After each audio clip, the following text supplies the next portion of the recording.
रहीम, अस्सलाम वालेकुम नाज़रीन, आप YouTube चैनल देख रहे हैं। मैं इमरान खान हूँ। मैंने देखा कि पाकिस्तानी वाकई बड़े तगड़े हैं जी। क्या सेलिब्रेशन की है मैनचेस्टर में पाकिस्तानियों ने। और कुछ लोग मुझे ऐसे मिले जो दूसरे शहरों से आए हुए थे, यानी दूसरे शहरों से मीन लंदन से भी आए हुए थे, बर्मिंघम से भी आए हुए थे। तो वो दूर हैं जगह, 4-4 5-5 घंटे लगते हैं। इसके बावजूद लोग पहुंचे हैं, तो आप सबका स्पेशली बहुत शुक्रिया। हम लोग पाकिस्तान को बहुत मिस करते हैं, पाकिस्तान से दूर रहकर। तो इस एक दिन मुझे बड़ी एनर्जी मिली है, मुझे बहुत अच्छा लगा। और मुझे चंद लम्हात में तो बार बार ऐसा लगता था जैसे मैं पाकिस्तान में हूँ, और जैसे लोग पाकिस्तान के नारे लगा रहे थे, पाकिस्तान के बारे में बात कर रहे थे, पाकिस्तान जिंदाबाद, पाकिस्तान का मतलब क्या, ला इलाहा इल्लल्लाह। फिर शहीद अरशद शरीफ के लिए नारे लगाए गए। फिर पाकिस्तान तहरीक इंसाफ के लोग बहुत, बल्कि अब मुझे लगता है बाकी पार्टियां खत्म ही हो गई हैं। ये इसी बरतानिया के अंदर नवाज शरीफ साहब का तोती बोलता था, एक वक्त था, बहुत ताकत थी उनके पास, लोग उनसे बहुत प्यार करते थे, आज कोई शक्ल भी नहीं देखना चाहता। जितने लोग आए वहां पे, मैंने हजारों लोगों को देखा, कोई भी नवाज शरीफ का या जरदारी साहब का नाम लेवा नहीं था। ज्यादातर लोग जो है वो इमरान खान साहब की बात कर रहे थे, पाकिस्तान के लिए नारे लगा रहे थे। तो यहाँ पे भी और पाकिस्तान में भी हर तरफ पाकिस्तान तहरीक इंसाफ ही एक पॉलिटिकल चॉइस के तौर पे नजर आती है। और मैं हैरान रह गया हूँ तहरीक इंसाफ की इस किस्म की लोगों के अंदर जड़ें देखकर। और ये एक ऐसी चीज है जिसका अब एस्टेब्लिशमेंट मुकाबला नहीं कर पाएगी। हालांकि इसकी कोशिश बड़ी की गई है। यौम आज़ादी के मौका पर पाकिस्तान में, मैं इसका लुबे लुबाब आपको बता देता हूँ, जो टोटल यौम आज़ादी की तकरीबात मैंने देखी है पाकिस्तान में जिन हुक्मरानों को लाकर बैठाया गया है जाली हुकूमतों में, उन्होंने यौम आज़ादी पे कायद-ए-आज़म मोहम्मद अली जिन्ना का शुक्रिया अदा करने की बजाय ज्यादा शुक्रिया, बल्कि कई गुना ज्यादा शुक्रिया फील्ड मार्शल आसिम मुनीर साहब का अदा किया।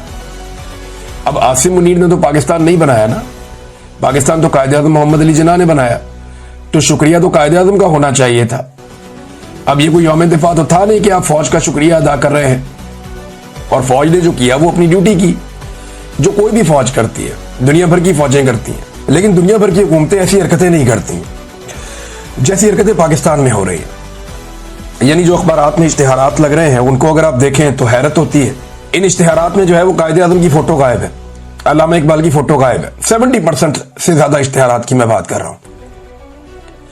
शहरों में जो बड़े बड़े होर्डिंग्स लगाए गए, जो बहुत बड़े बड़े बोर्ड लगाए गए, बैनर्स लगाए गए, उनमें जो मुस्तरद शुदा सियासी क़यादत है उनकी तस्वीरें और पाकिस्तान के चंद फौजी जर्नलों की तस्वीरें।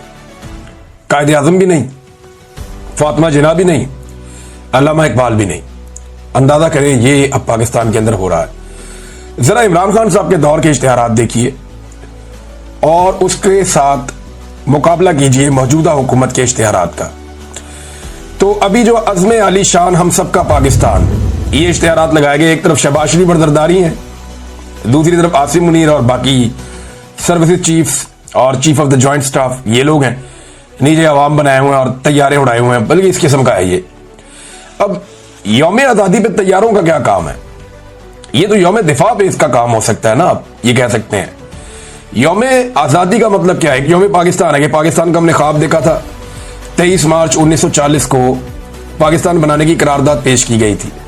तो उस दिन पूरी कौम ने यह सोचना होता है हमारा नजरिया क्या है, किस नजरिए के तहत हमने एक नए वतन का ख्वाब देखा। हमें अपनी नजरियाती असास पे बात करनी होती है। उस दिन जो पाकिस्तान के अंदर जंगी माहौल बना हुआ होता है। 14 अगस्त एक कामयाबी का दिन है। आप ना सिर्फ सेलिब्रेट करते हैं, अल्लाह का शुक्रिया अदा करते हैं, बल्कि साथ ही साथ आप देखते हैं कि आपने ये मुल्क जिस मकसद के लिए बनाया था, क्या वो मकसद आप हासिल कर रहे हैं? कहीं आप उस मकसद से दूर तो नहीं जा रहे? 14 अगस्त पे भी जंगी माहौल चल रहा है, जैसे ये दिन जो है वो यौम दिफा के तौर पे मनाए जाएंगे। बहरहाल कायद-ए-आज़म मोहम्मद अली जिन्ना से ज्यादा शुक्रिया अदा किया पाकिस्तान के जाली हुक्मरानों ने फील्ड मार्शल आसिम मुनीर साहब का। इमरान खान साहब के दौर से अब तकाबली जायजा करें तो इमरान खान के दौर में ये इश्तिहारात चंद मेरे सामने पड़े हुए हैं। यहाँ पे कायद-ए-आज़म मोहम्मद अली जिन्ना की फोटो है, 74वां यौम आज़ादी मुबारक इमरान खान साहब के दौर में, और नीचे लिखा है कश्मीर पाकिस्तान की शारग है। ये कायद-ए-आज़म मोहम्मद अली जिन्ना का एक पैगाम था। और कौम मुल्क सल्तनत पाइंदा था बिंदाबाद। और नीचे जो है वो कायद-ए-आज़म का एक फरमान भी लिखा हुआ है। दूसरा वाला आप देखें तो उसके अंदर जनाब पंजाब हुकूमत ने जो इश्तिहार दिया था उसमें यौम आज़ादी की तकरीब में साथ एक चीज जोड़ दी गई थी कि अपने हिस्से का दरख्त आज ही लगाएं। वो साथ इसके शजरकारी को जोड़ रहे थे। ये यौम आज़ादी के इश्तिहारात थे इमरान खान के दौर में। इमरान खान का फोटो भी नहीं है, उस्मान बुज़दार का भी नजर नहीं आ रहा है यहां पे। लेकिन आज के दौर में जो फोटोज हैं वो आप देख लें, जर्नैलों के फोटोज हैं और मुस्तरद शुदा सियासी क़यादत के फोटोज हैं। और कायदे आज़म भी गायब है, अल्लामा इकबाल भी गायब है, फातिमा जिन्ना साहिबा भी गायब है। तो ये जनाब इस किस्म का यौम आज़ादी मनाया जा रहा है। मैंने तकाबली जायजा आपके सामने बहरहाल रख दिया है।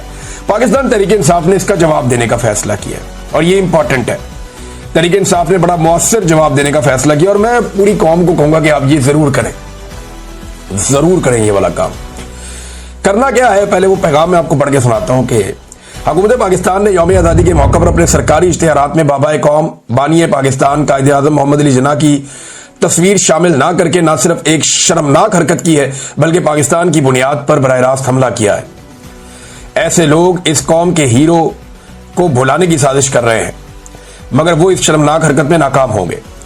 तहरीक इंसाफ पाकिस्तान की आवाम से अपील करती है कि इस नापाक मंसूबे को मुंह तोड़ जवाब दें। 16 अगस्त को, आज 15 अगस्त है, इंडिया का यौम आज़ादी है, तो आज का दिन छोड़ दें।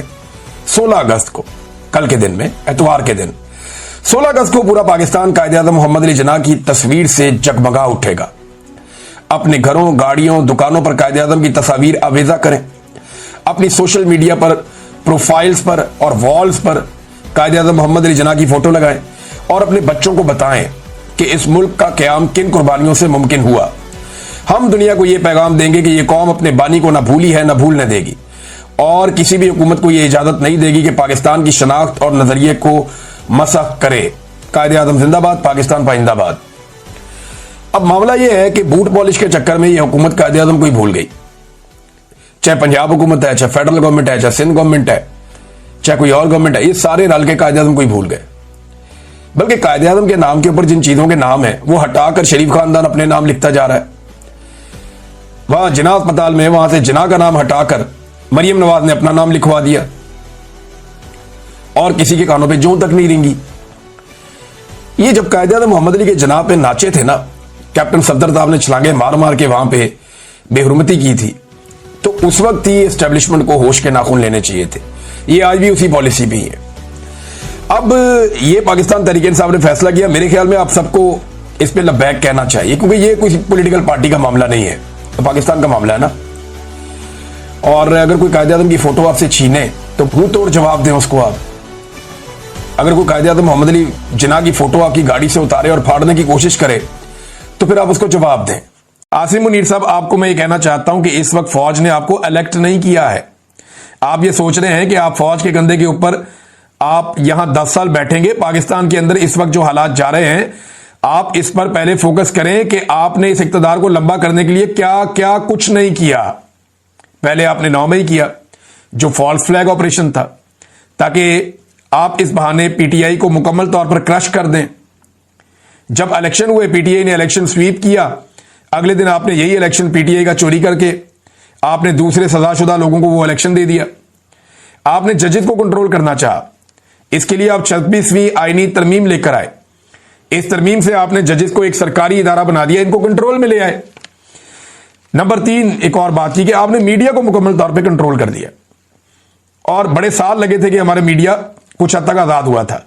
बड़े सालों बाद जमहूरियत तरक्की कर रही थी, बड़े साल लगे कि अदलिया भी अपने आप को बेहतर कर रही थी। आपने इन तीनों चीजों को, यानी रूल ऑफ लॉ, जमहूरियत, इंसानों के साथ रवैया, जुल्म की जो दास्तानें जो खुली हुई हैं, जब से 9 मई हुआ वो सबके सामने है, ये सारे तबाह हो गए। नंबर 4, इमरान खान साहब ने कहा कि सबसे बड़ी चीज इस वक्त पाकिस्तान में सबसे कम इन्वेस्टमेंट आई है। पाकिस्तानी तारीख में इन्वेस्टमेंट इन्हीं वजूहात की वजह से कम हो गई है। इसका नतीजा यह हुआ कि आज आपके 45% लोग गुर्बत की लकीर से नीचे चले गए हैं। ये तो खान साहब पिछली रिपोर्ट बता रहे हैं ना, अब नई रिपोर्ट आई ना सैलाब के बाद, तो पता चलेगा कि ये लोग 50% से भी बढ़ गए हैं, जो पाकिस्तान में इस वक्त गुर्बत का इंडेक्स है। अब तक जितना पाकिस्तान ने कर्जा लिया था, इस हुकूमत ने 3 साल में उतना ही कर्जा डबल कर दिया। यानी जितना कर्जा पाकिस्तान बनने से लेकर अब तक लिया गया ना, इमरान खान साहब की हुकूमत के आखिरी दिन तक, उतना ही कर्जा ये हुकूमत ने पिछले 3 साल में ले लिया। ये सिंपल मैं आपको करूं, मैंने थोड़े दिन पहले आपको बताया भी था, थोड़ा ही फर्क रह गया बिल्कुल। जितना कर्जा पाकिस्तान बनने से लेकर इमरान खान के दौरे हुकूमत तक पाकिस्तान ने लिया, 70 सालों से ज्यादा की एक तारीख है, 75 साल तक जितना कर्जा पाकिस्तान ने लिया उतना कर्जा इन्होंने 3 साल में ले लिया। ये है आसिम मुनीर साहब की और शहबाज शरीफ साहब की मुश्तरका कारकर्दगी। और जो SIFC इन्होंने बनाई है उसका नतीजा क्या निकल रहा है, वो एक बड़ा फेलियर है। उसने पाकिस्तान को टके का कुछ नहीं दिया। 78 साल की, यानी 1972 के बाद, अगर पाकिस्तान की सारी तारीख आप उठाएं तो 1972 के बाद पहली मरतबा ऐसा हुआ पिछले 53-54 साल में कि पाकिस्तान में इतनी कम सरमायाकारी आई है। बेड़ा ही गर्क हो गया सरमायाकारी का, कि सरमायाकारी के लिए आर्मी चीफ ने एक इदारा बनाया था SIFC। ये तो हालात है। अच्छा, इसके बाद जी वो कहते हैं कि $47 बिलियन था पहले, अब $90 बिलियन तक चला गया है। आपने इस कौम को दुगना कर्जा करके मकरूज कर दिया है। अच्छा जी, एक और सबसे आम पॉइंट अफगानिस्तान का है। चौथी या 5वीं दफा ये मैंने कहकर भेजा है कि सबसे पहले आपने अफगानिस्तान को धमकियां दी, उसके बाद यहां जो अफगानी थे उनको धक्के देकर पाकिस्तान से निकाला गया। वो 3-3 नस्लों से यहां बैठे हुए थे, उनको धक्के देकर निकाला गया। फिर आपने वहां बमबारी की। आप ये चाहते थे कि वहां से पाकिस्तान के ऊपर हमला हो और आप ये कह सकें कि हमारे पाकिस्तान में दहशतगर्दी हो रही है। और जो एंटी तालिबान हैं वो आप इनको बता सकें कि आप हैं वो मुजाहिद जो दहशतगर्दी के खिलाफ जंग लड़ रहे हैं।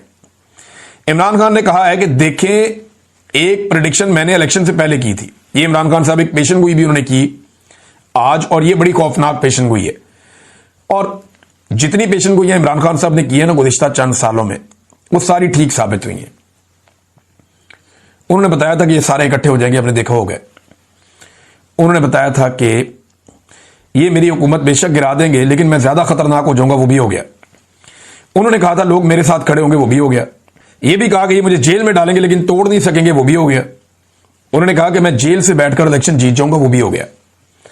अब इमरान खान साहब ने बहुत सारी और बातें की हैं जो ठीक साबित हुई हैं। अब वो ये कह रहे हैं इमरान खान साहब कि एक प्रेडिक्शन मैंने इलेक्शन से पहले की थी, जब सबका ख्याल था कि पार्टी क्रश हो गई है, लोगों को धमकियां मिल रही थी, लोगों को उठाया जा रहा था, तब मैंने कहा था कि PTI क्लीन स्वीप करेगी।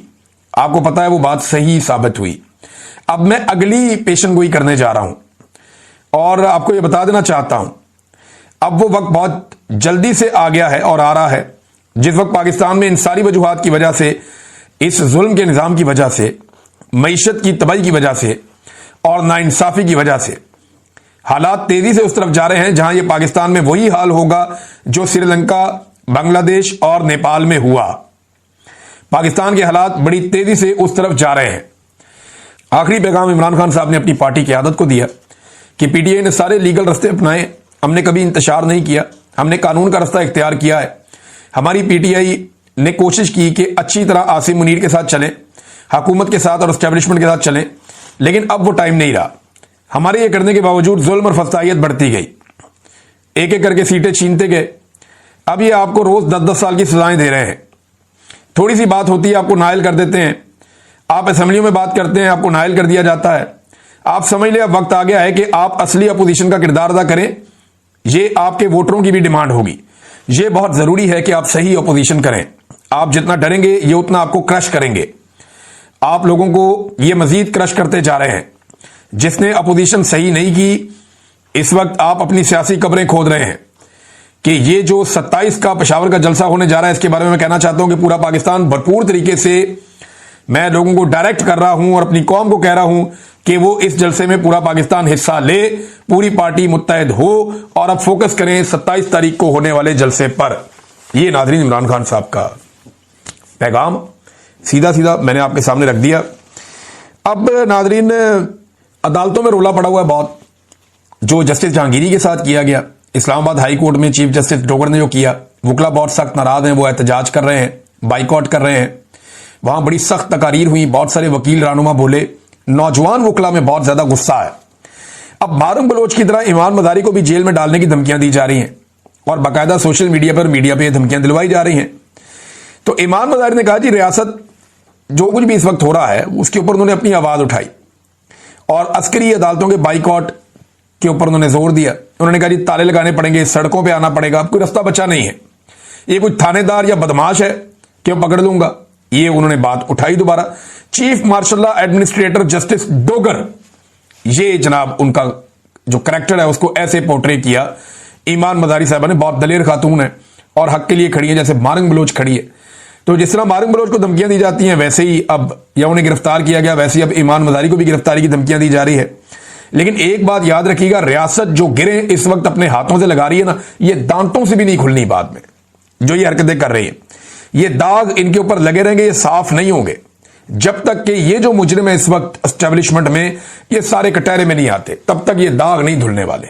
अच्छा नाज़रीन, एक और खबर है, तिजारती खसारा पाकिस्तान का बढ़ गया है। और खबर यह है कि ये जो अगस्त का महीना अभी गुजरा है, इस महीने में $2 अरब से जायद का पाकिस्तान को बरामदात में, यानी पाकिस्तान की जो बरामदात है उसमें कमी हो गई है ना, 10% मजीद कमी हो गई।